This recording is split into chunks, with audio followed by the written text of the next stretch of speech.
So students, today we'll start the chapter compound interest. So before going to compound interest, we'll discuss some your terms related to the your what this chapter. Okay, so first we'll what discuss your what is principal.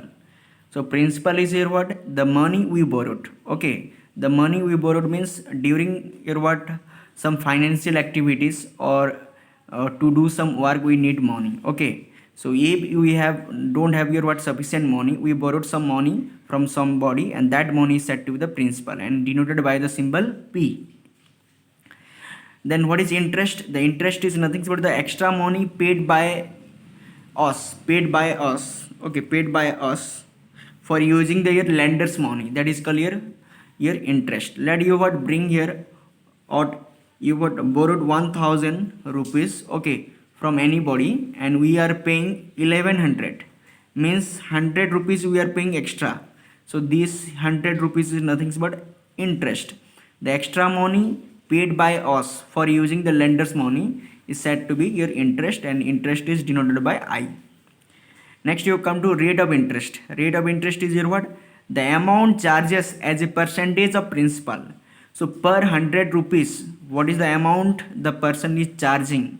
That is called rate of interest. And the rate of interest is calculated for a time period. Means the rate of interest may be per annum, may be half yearly, may be your what monthly, okay, and denoted by the symbol R.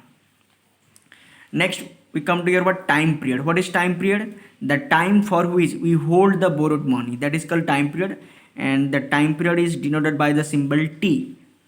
Now you comes to your what interest. What is interest? Interest is nothing but simple interest and compound interest. Interest is your two types, one is simple, second one is compound. So what is simple interest? If the interest is calculated on the original principal, okay, if the interest will be calculated on the original principal, then that type of interest is said to be simple interest. And the simple interest is calculated by using this formula SI is equal to P into R into T by 100, where P is the year what principal, R is the rate of interest, T is the time period. Okay, then what is compound interest? So the addition of interest to the principal sum of a loan. Let you what bring 1000 rupees.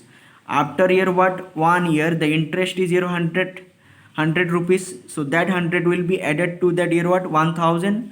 Now the principal for the next year will becomes here what 1100. Or you can say the compound interest is nothing but the interest on interest. Okay, interest on interest means you are getting the interest on the principal as well as you are getting the interest on your interest amount, okay, after a fixed time period or after a specified period. Okay, during the compound interest the principal is not fixed. During the compound interest the principal is not fixed, but during the simple interest the principal is fixed, and the simple interest for every year is fixed, whereas the compound interest will be increase per every year. Okay.